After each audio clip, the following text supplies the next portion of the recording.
Shri N K Premachandran, നിയമസഭ പാസാക്കുന്ന ബില്ലുകളിൽ തീരുമാനമെടുക്കുന്ന സമയപരിധി സംബന്ധിച്ച അവ്യക്തതയിൽ അല്ലെങ്കിൽ അവിടെ ഭരണഘടനയിൽ ഉണ്ടായിരുന്ന നിശബ്ദതയ്ക്ക്, ആ മൗനത്തിന് ഒരു അർത്ഥം കൊടുക്കുകയും അതിന് വാക്കുകളല്ലാതെ എന്താണ് എന്ന് വ്യാഖ്യാനിക്കുകയുമാണല്ലോ സുപ്രീം കോടതി ചെയ്തിരിക്കുന്നത്.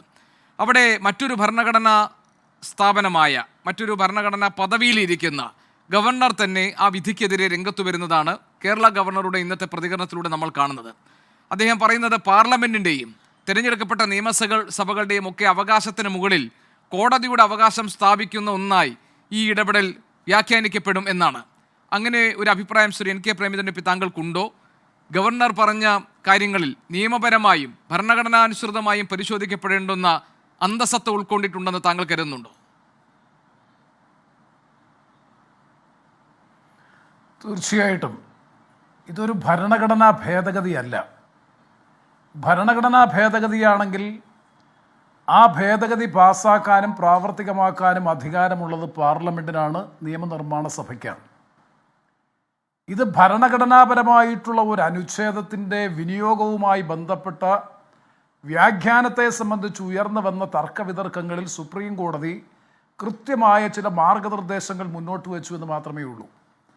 ആ മാർഗനിർദ്ദേശങ്ങൾ പാലിക്കാൻ സ്വാഭാവികമായും ബാധ്യസ്ഥമാണ്. അപ്പോൾ അവിടെ വളരെ സാങ്കേതികമായിട്ടുള്ള ഒരു പ്രശ്നമാണ് ബഹുമാനപ്പെട്ട അഭിഭാഷകൻ ശ്രീ പ്രശാന്ത് പത്മനാഭൻ അദ്ദേഹം നേരത്തെ സൂചിപ്പിച്ചത്. വളരെ യുക്തിസഹമായിട്ടുള്ള ലോജിക്കലായിട്ടുള്ള ഒരു ആർഗ്യുമെൻ്റാണ് അദ്ദേഹം മുന്നോട്ട് വെച്ചത്. ഒരു പക്ഷേ കേരള ഗവർണർ വെച്ചത്. കാരണം അത് ഒരു ടെക്നിക്കൽ പോയിൻ്റാണ്, ഒരു ക്വസ്റ്റ്യൻ ഓഫ് ലോ ആണ് ഇതിനകത്ത് ഇൻവോൾവ് ചെയ്തിട്ടുള്ളത്. പക്ഷേ എൻ്റെ അഭിപ്രായത്തിൽ, കാരണം അനന്തമായി ബില്ലുകൾ തടഞ്ഞു വെക്കുകയും വളരെ രാഷ്ട്രീയവും സങ്കുചിതവുമായ താല്പര്യത്തിൻ്റെ അടിസ്ഥാനത്തിൽ വിവേചനാധിഷ്ഠിതമായ നിലപാടുകൾ സ്വീകരിക്കുകയും ചെയ്യുന്ന ഗവർണറുടെ നടപടികൾ നമ്മുടെ രാജ്യത്തെ ജനാധിപത്യ പ്രക്രിയയ്ക്കും ഭരണഘടനയുടെ സ്പിരിറ്റിനും വിരുദ്ധമാണ് എന്ന വ്യക്തമായ ബോധ്യത്തിൻ്റെ അടിസ്ഥാനത്തിലാണ്, രണ്ടംഗങ്ങൾ മാത്രമുള്ളതാണെങ്കിൽ പോലും ആ 200-ാം അനുച്ഛേദത്തെ സംബന്ധിച്ചും അതിലെ 3 കാര്യങ്ങൾ ഗവർണർ നിർവഹിക്കേണ്ടെന്ന് വിത്ത്ഹോൾഡ് ചെയ്യുന്നത്, രാഷ്ട്രപതിക്ക് അയക്കുന്നത്, തിരിച്ചയക്കുന്നത്, ഈ 3 കാര്യങ്ങളിലും ഒരു സമയപരിധി ഉണ്ടാകേണ്ടത് ഒരു റീസണബിളായിട്ടുള്ള അല്ലെങ്കിൽ principles of justice and equity അത് സാധ്യമാക്കാൻ സഹായകരമാണ് എന്ന നിലയിലുള്ള വളരെ സതുദ്ദേശപരമായിട്ടുള്ള നിർദ്ദേശങ്ങളാണ്. അതൊരിക്കലും ഒരു ഭരണഘടനയുടെ ഭേദഗതിയായി മാറുന്നില്ല. ഭരണഘടനാ വകുപ്പിൻ്റെ വ്യാഖ്യാനം എന്ന് വേണമെങ്കിൽ വ്യാഖ്യാനിക്കാം. അങ്ങനെ വ്യാഖ്യാനിക്കാൻ ഭരണഘടനയുടെ അനുച്ഛേദം 145(3) അനുസരിച്ച് 5-അംഗ ബെഞ്ച് അല്ലെങ്കിൽ ഭരണഘടനാ ബെഞ്ച് വേണമെന്നുള്ള വാദം യുക്തിസഹമാണെങ്കിൽ പോലും ഈ കാര്യത്തെ സംബന്ധിച്ചിടത്തോളം അത്തരത്തിലൊരു ഇൻ്റർപ്രിട്ടേഷൻ ഇൻ്റർപ്രിട്ടേഷനാണ് എന്ന് ഞാൻ കരുതുന്നില്ല. ഒരു പ്രൊസീജിയറാണ്. ഈ കാര്യത്തിലുള്ള ഒരു പ്രൊസീജിയർ കംപ്ലൈ ചെയ്യേണ്ട കാര്യത്തെ സംബന്ധിച്ചാണ് ബഹുമാനപ്പെട്ട സുപ്രീം കോടതിയുടെ 2-അംഗ ബെഞ്ച് സൂചിപ്പിച്ചിട്ടുള്ളത്. കാരണം ഒരു ആസ് സൂൺ ആസ് പോസിബിൾ, ഭരണഘടനയുടെ 200-ാം അനുച്ഛേദത്തിൽ പറഞ്ഞിരിക്കുന്ന വാക്കാണ് ആസ് സൂൺ ആസ് പോസിബിൾ. സാധ്യമായ എത്രയും പെട്ടെന്ന് ഈ കാര്യത്തിൽ നിലപാട് അല്ലെങ്കിൽ തീർപ്പ് കൽപ്പിക്കണമെന്നുള്ള വ്യക്തമായ ഇൻറ്റൻ്റാണ് ഭരണഘടനയുടെ 200-ാം അനുച്ഛേദം നൽകുന്നത്. ആ ഒരു ഇൻറ്റൻഷൻ ഭരണഘടനയിൽ സുവ്യക്തമായി പറഞ്ഞിട്ടുള്ള ആസ് സൂൺ ആസ് പോസിബിൾ, എത്രയും പെട്ടെന്ന് തീർപ്പ് കൽപ്പിക്കേണ്ടുന്ന ഒരു വിഷയത്തിൽ നേരത്തെ അദ്ദേഹം സൂചിപ്പിച്ചതുപോലെ 20 മാസം 18 മാസം അനന്തമായി ജനങ്ങളുടെ അഭിലാഷം എന്ന് വിശേഷിപ്പിക്കാൻ കഴിയുന്ന വിൽ ഓഫ് ദ പീപ്പിൾ ആണ് parliament, will of the people ആണ് ലെജിസ്ലേച്ചർ. നിയമനിർമ്മാണ സഭയ്ക്ക് നിയമനിർമ്മാണ കാര്യത്തിൽ പരമാധികാരമുണ്ട്. അതിൽ നേരത്തെ ശ്രീ പ്രശാന്ത് സൂചിപ്പിച്ചതിനോടും എനിക്ക് വിയോജിപ്പുണ്ട്. കാരണം ഇന്ത്യൻ ഭരണഘടന പാർലമെൻ്ററി സുപ്രമസി അംഗീകരിച്ചിട്ടുണ്ട്. ആ പാർലമെൻ്ററി സുപ്രമസി എവിടെയാണ്, അല്ലെങ്കിൽ ലെജിസ്ലേറ്റീവ് സുപ്രമസി എവിടെയാണ്? നിയമനിർമ്മാണ കാര്യത്തിൽ പാർലമെൻറ്റ് തന്നെയാണ് സുപ്രീം. അതുപോലെ തന്നെ എക്സിക്യൂട്ടീവ് സുപ്രീമാണ് അവരുടേതായിട്ടുള്ള അധികാരപരിധിയിൽ. ജുഡീഷ്യറിയുടെ കാര്യത്തിൽ, നീതിന്യായ നിർവഹണത്തിൻ്റെ കാര്യത്തിൽ സുപ്രീം എന്ന് പറയുന്നത് കോടതികളാണ്, ജുഡീഷ്യറിയാണ്.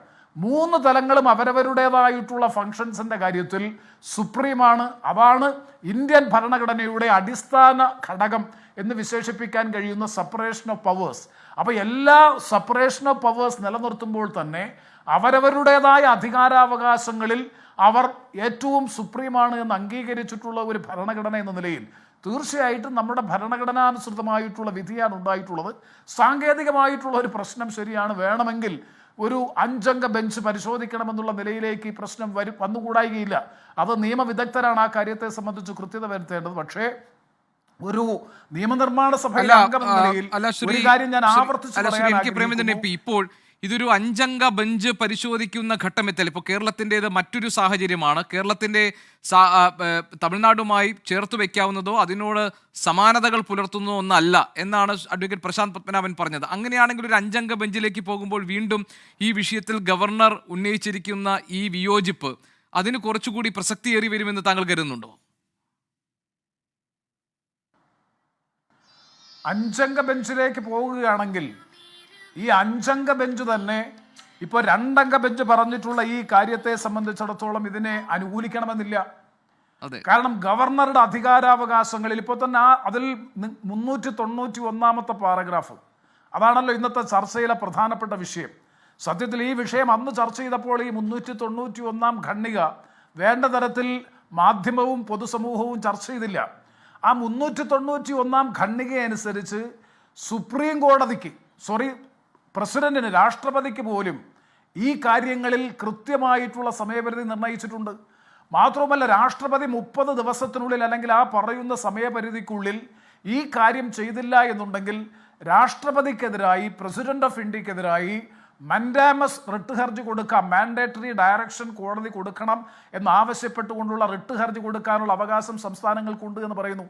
അപ്പോൾ അതും ഈ പറയുന്നത് പോലെ constitutional interpretation, a substantial question of law relating to the interpretation of the provisions of the constitution, ഭരണഘടനയുടെ പ്രൊവിഷൻസ്, അനുച്ഛേദങ്ങൾ, വകുപ്പുകളുടെ ഒരു വ്യാഖ്യാനത്തെ സംബന്ധിച്ച്, ഒരു സബ്സ്റ്റാൻഷ്യൽ ലോ ഇൻവോൾവ് ചെയ്തിട്ടുള്ള വ്യാഖ്യാനത്തെ സംബന്ധിച്ചിടത്തോളം നേരത്തെ ശ്രീ പ്രശാന്ത് പത്മനാഭൻ സൂചിപ്പിച്ച അല്ലെങ്കിൽ ഗവർണർ സൂചിപ്പിച്ചത് സാങ്കേതികമായിട്ടുള്ള ഒരു വാദമാണ്.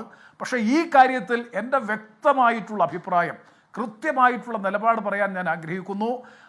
ഗവർണറുടെ ഭാഗത്തു നിന്ന് ഗുരുതരമായ വീഴ്ചയുണ്ടായ സാഹചര്യത്തിൽ രാഷ്ട്രപതിയുടെ ഓഫീസിൻ്റെ ഭാഗത്തു നിന്ന് അവരിൽ അർപ്പിതമായിട്ടുള്ള ചുമതലകൾ നിർവഹിക്കാതെ വരുന്ന ഒരു സാഹചര്യത്തിൽ ഡിവിഷൻ ബെഞ്ചിൻ്റെ 2 അംഗ ബെഞ്ചാണെങ്കിൽ പോലും ബെഞ്ചിൻ്റെ പരിഗണനയിൽ വരുന്ന ഒരു വിഷയത്തെ സംബന്ധിച്ച് ആ വിഷയത്തെ 200-ാം വകുപ്പിൻ്റെ ഒരു വ്യാഖ്യാനം എന്ന് പോലും പറയാൻ കഴിയും. അതിൽ കംപ്ലൈ ചെയ്യേണ്ടുന്ന, ഞാൻ നേരത്തെ സൂചിപ്പിച്ചതുപോലെ നിയമനിർമ്മാണ രംഗത്ത് കംപ്ലൈ ചെയ്യേണ്ടുന്ന ഒരു പ്രൊസീജിയറിനെ സംബന്ധിച്ചാണ്, നടപടിക്രമങ്ങളെ സംബന്ധിച്ചാണ് ബഹുമാനപ്പെട്ട കോടതി പറഞ്ഞത്. ഭരണഘടനാ ഭേദഗതിയുടെ പരിധിയിൽ വരുന്നില്ല. വകുപ്പിൻ്റെ അതിൻ്റെ ഒരു സ്പിരിറ്റിനെ സംബന്ധിച്ച്, അതിൻ്റെ ലെറ്റർ ആൻഡ് സ്പിരിറ്റിനെ സംബന്ധിച്ചൊരു വ്യാഖ്യാനവും വരുന്നില്ല. കാരണം ഇതിൽ ഇങ്ങനൊരു പ്രൊസീജിയർ കൂടി കംപ്ലൈ ചെയ്താൽ മാത്രമേ 200-ാം അനുച്ഛേദം കൊണ്ട് ഉദ്ദേശിക്കുന്നത് സാധ്യമാകൂ. ഇതാണ് ബഹുമാനപ്പെട്ട സുപ്രീം കോടതിയുടെ കണ്ടെത്തൽ. അല്ലാതെ ഒരു ആശയക്കുഴപ്പം ഒരു ആർട്ടിക്കിളിനെ സംബന്ധിച്ച്, ഒരു അനുച്ഛേദത്തെ സംബന്ധിച്ച്, അല്ലെങ്കിൽ ഒരു വകുപ്പിനെ സംബന്ധിച്ചുണ്ടാകുന്ന ആശയക്കുഴപ്പത്തിന്മേൽ വ്യക്തത വരുത്തുകയല്ല. ഒരാശയക്കുഴപ്പവും ഈ കാര്യത്തെ സംബന്ധിച്ചില്ല. ആസ് സൂൺ ആസ് പോസിബിൾ ഈ കാര്യത്തിൽ നിലപാട് സ്വീകരിക്കണം എന്ന് തന്നെയാണ്, വളരെ വ്യക്തമാണ്, ക്ലിയറാണ് ഇൻ ലെറ്റർ ആൻഡ് സ്പിരിറ്റ്.